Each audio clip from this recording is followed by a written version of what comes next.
Greetings once more, dear friends. Dragon here with another film review, and this time taking a look at the incredible documentary Into the Clones of Bruce, pretty recently released here in the UK as a standalone release, and coming to the US as a standalone a little bit later this month.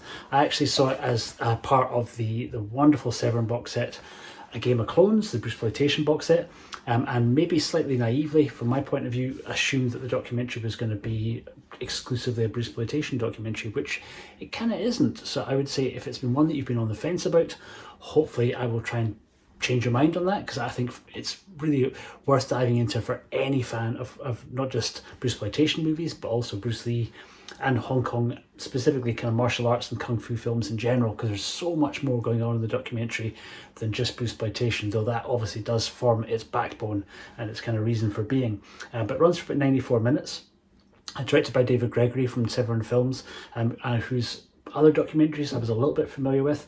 I'd seen Lost Soul, The Doomed Journey of Richard Stanley's Island of Dr. Moreau, which is an incredible documentary, particularly if you're remotely interested in filmmaking and specifically in disastrous film productions. That's a spectacular documentary examining one of the most disastrous film productions really of all time, and really incredibly eye-opening. So kind of knew to expect a pretty good quality, well-made, well-rounded documentary, but was pretty blown away by Into the Clones of Bruce by just really how much it resonated with me. Partly from how it's made, but also really just from the wealth of people that they were able to actually meet, speak to, and interview. There's really a whole bunch of people in there, many of whom are no longer with us, that it was just an absolute delight to see speaking about their experiences.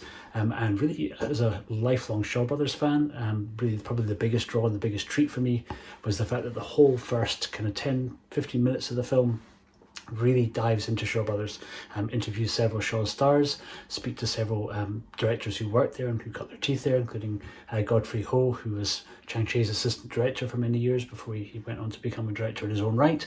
And we also see actors David Djeng and Lo Meng from the Five Venoms. Kind of wonderful seeing them speak. Lo Meng in particular had been in many Bruceploitation movies, but it's great kind of seeing him here speaking about his kind of introduction to the Hong Kong film industry, and kind of his early work at Shaw's and kind of working under Chang Cheh. There is incidentally an extra little wee special feature on the disc. I'll cover the special features more because they're pretty exhaustive in the documentary. There's actually more special features in terms of runtime than the documentary itself. You get about another hour and a half, hour and 35 minutes, not counting the commentary. And the documentary itself runs for about 94 minutes, but there's a specific Shaw Brothers kind of 20 or so minute little extra feature called Working at Shaw's that kind of revisits a few of the different interviewees who had quite a lot of Shaw Brothers experience. And they also visit the Shaw Brothers studio as part of the documentary, and you see a little bit more of that in the Working at Shaw's documentary too. And really, yeah, just an absolute treat for me, including some behind-the-scenes footage from Legend of the Golden Vampires with David Chang, because David Chang is interviewed in the documentary too. That was really, really cool to see, some kind of black and white behind-the-scenes footage. But yeah, just overall, a wonderful kind of entry point into Hong Kong cinema. Kind of speaks about, obviously, Bruce Lee's dalliance with maybe working at Shaw Brothers, and the fact that Shaw's really weren't willing to give him what he felt entitled to, having come from the American system and being kind of used to basically being paid quite well, and also having the idea of residuals, which was not really a thing in Hong Kong cinema. And he ultimately went to Golden Harvest instead, and the rest is very much history. But could have been very different if he had made a film at Shaw Brothers. And they do speak a bit about the title that was actually kind of mooted, because there was a particular project I think they had in mind for Bruce. But that's kind of really where the film starts off, and then dives into the Bruceploitation movies as a sort of genre in themselves, and then examines how that exploded into other kind of areas of weirdness. As well as mentioning quite a bit about blaxploitation movies too, because there's quite a lot of crossover, particularly in the States, between really the African American community, blaxploitation movies, and them also being heavily supportive of kung fu movies. Really, those two have always been very aligned. You'd see that even more through kind of hip hop music, and how readily it embraced kind of kung fu. Obviously, the Wu-Tang Clan heavily sampled kind of this era of Hong Kong cinema, usually the English dubs, and so kind of quite fitting that most of the Bruceploitation movies that they include in the documentary, you're hearing the English dubs, as is the case of the ones that are on the Game of Clones box set too. But yeah, just a wonderful roster of people they put together. Obviously, we get our main clones, so we get Bruce Lai, Bruce Liang, and Dragon Lee from Korea, and quite a an international production. So they went to Korea to speak to Dragon Lee, went to Taiwan to speak to Bruce Lee, went to France briefly and to Germany to speak to some of the distributors who kind of brought the Bruceploitation movies to a kind of bigger audience over there, as well as a host of Hong Kong megastars really from that period, certainly megastars from a fan's perspective. So we get Mars, longtime Jackie Chan collaborator, who unexpectedly brought along Philip Ko, which is a huge treat for me. Philip Ko sadly no longer with us, but responsible for one of my all-time favourite fight sequences in any movie, really towards the last act of 8 Diagram Pole Fighter. He goes up against Gordon Liu. Philip Ko played the kind of abbot in 8 Diagram Pole Fighter, but just an incredible martial artist and stuntman and director in his own right. Kind of made The Man from Holland. I was in a host of different Bruceploitation movies, as well as a raft of Shaw Brothers movies. Real treat seeing him here. This was the last interview he gave before he passed away from cancer, but really wonderful kind of seeing him there alongside Mars and hearing the two of them speak about their experiences. And there's more of them in a couple of special features, and again we'll get to them later. We also get Yosaki Kurata, another Shaw Brothers veteran, another Bruceploitation movie veteran, a phenomenal Japanese actor who'd worked extensively in Hong Kong. In some ways the Sifu, or the teacher of Kenji Tanigaki. Kenji Tanigaki kind of went to Yosaki Kurata's fight school in Kyoto before he started his work in Hong Kong. Wonderful seeing him here, and great kind of seeing the production show him posters, because he was at one point I think being billed as Bruce Lowe in Germany, which seems to be news to him when he sees the posters. We, like I mentioned earlier, we get the director Godfrey Ho, who's always a treat. I could listen to Godfrey Ho speak all day. We get Roy Horan, again, who is sadly no longer with us. Roy Horan, kind of great villain in Drunken Master and Snake and the Eagle's Shadow, himself a disciple of Wang Jiangli, and also had been quite involved in the sort of distribution side of Hong Kong cinema at the time. Really interesting hearing him speak and hear his perspective. We get the wonderful Angela Mao, we get Eric Zheng, we get Andrew Morgan from Golden Harvest, Big Mike Leader is there. We also get Ron Van Cleef and another director, Lee Soy Nam, and many, many others. If I just gave you a roster of everybody who was involved here, this video would be incredibly long, but just those are the ones that really made a big impression to me. But really of our of our 4 main clones, and really, really great kind of seeing Bruce Lee and Bruce Lee and Bruce Lee interviewed. Bruce Lee, maybe the better martial artist, the better fighter, and I would say Bruce Lee probably the better actor. Wonderful seeing them both speak. Bruce Lee, extremely humble, comes across as a really, really nice, very down to earth, just a really kind of good, big-hearted soul. He's now kind of working doing traditional Chinese medicine in Taiwan.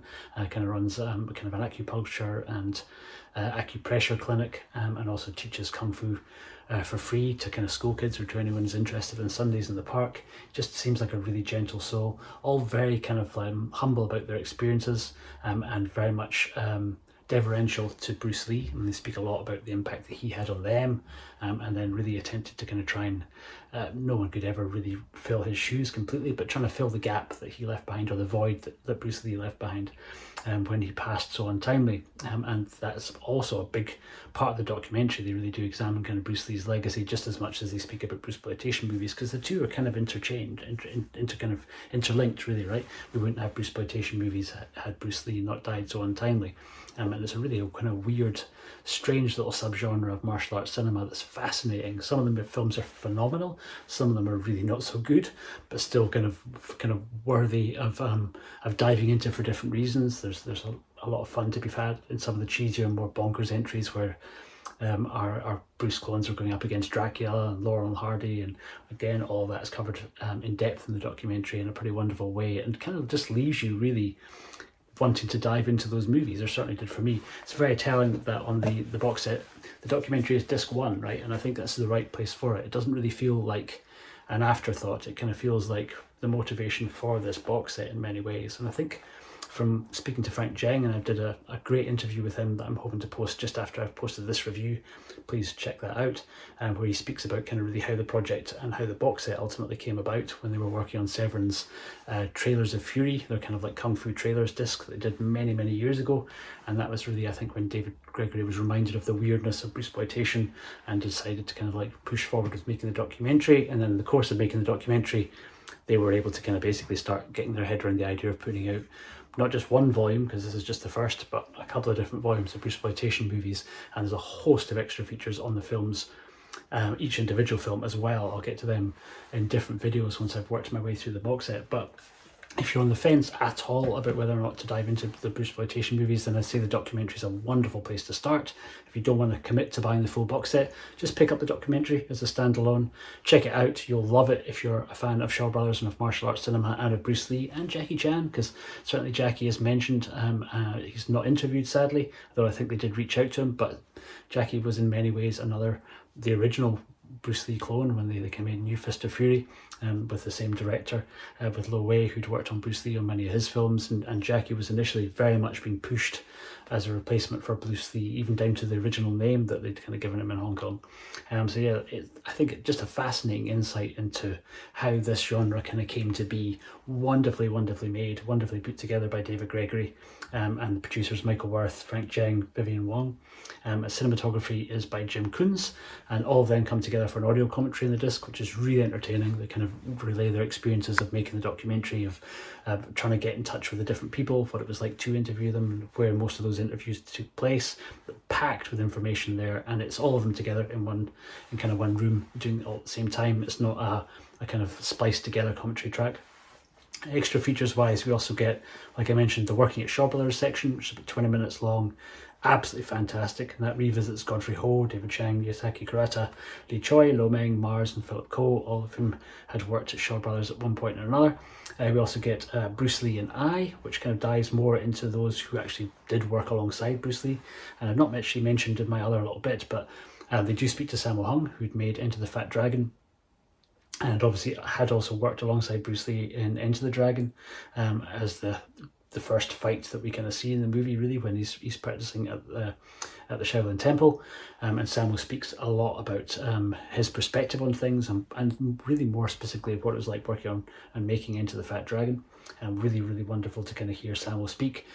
We also get The Lost World of Kung Fu Film Negatives, which is a great little extra running about 16 minutes that examines kind of the state of negatives in Hong Kong, really why so many of them have deteriorated so badly. Speaks to quite a few Taiwanese filmmakers, many of whom had sent their negatives to Hong Kong, assuming that they were going to be well looked after and well stored, and then when those storage facilities started to close and they was getting the prints sent back to Taiwan, realised how horrible a state many of those were in, and they actually take Lee Soi-nam to the Taiwan Film Archive and show him one of the prints of one of his movies, which is in just an appalling state, and I think he's really quite taken aback, quite shocked at how bad the state of the negative is. So really it gives you an insight into how tricky it is bringing these movies to kind of the physical media market, and how much often has to be done to bring them back to kind of a watchable point of view, and really why we're so blessed just now by so many of the boutique labels who really go in the extra mile to kind of do restorations and give us these movies looking better than they have really since they were first seen at cinemas in the 1970s and 1980s. We also get Bruce's Hong Kong, which is a great 30-minute little feature by Frank Djeng, where he revisits many of the locations from Bruce Lee's movies. So they kind of go back and take a look at a lot of the Enter the Dragon locations, some of the Game of Death locations, and Bruce Lee's original house. And because the documentary was filmed over such a long period of time, I think they were working on this for about 7 years, and they basically visit his house when it's still there and then revisit after it's been torn down. Really interesting seeing how quickly Hong Kong can change. And then we get Kung Fu Theatre with Michael Worth, and Michael's actually recorded one of these for every single one of the movies on the box set. I didn't grow up with kind of Mystery Science Theatre or Kung Fu Theatre or Black Belt Theatre, as many of my American friends did. So this concept a little bit unfamiliar to me, but from what I understand, there was usually a host that would introduce these sort of things. Here we had Movie Drome, which is often introduced by Alex Cox in the UK, and I'm guessing the format's pretty similar, where there'd be a screening of a film and you'd get somebody introducing the film, speaking a little bit about its kind of origins and its development and its themes. And that's what Michael Worth does here. So he gives you an introduction to the documentary and would also go on throughout the box set to give us the same thing for all of the Bruceploitation movies on the set. So I think that's pretty much it. If this hasn't sold you on the idea of diving into it, then I've not done my job properly, because really I would be remiss if I didn't absolutely recommend that you track it down and check it out. I think it is on digital streaming. If you don't want to commit to buying the disc, I would say definitely get the physical media release so you can get the extra features, because there's as much of those as there is the runtime of the documentary. I think the documentary was about 3 hours or so when they first cut it, and a lot of the footage that was cut out to bring it down to its 94-minute runtime is on here as a special feature. So you're seeing really the bulk of the footage that was shot across multiple trips to Hong Kong, Taiwan and Korea. And really just some fascinating insights into kind of some of the stars that we all know and love, and hopefully will turn you on to some movies that you maybe aren't aware of, because there's certainly a bunch of Bruceploitation movies that I have not seen. I think of the box set, which has 15 movies on it, or 14 movies, 15 movies, can't remember, so many. I think only about half of them I've seen, so I'm looking forward to diving into the ones that I haven't, and many of which are featured in the documentary in kind of passing interviews and in clips. Yeah, absolutely great stuff. So I will leave you for just now. I will ask you once again to check out my my interview with the producer of the documentary, Frank Djeng, which I will also post at the same time as posting up this review.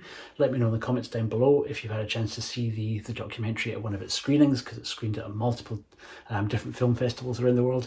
But I should stress that the cut that is on the physical media release is different to the one that you would have seen in cinemas if you've already seen it at a festival. They went right back and kind of tweaked it, added a whole bunch more clips, so a kind of slightly different version than the one that you would have seen cinematically. But yeah, let me know in the comments down below if you have seen it. I've been the Fanatical Dragon. Thank you so much for watching, and I'll see you on the next one. Take care.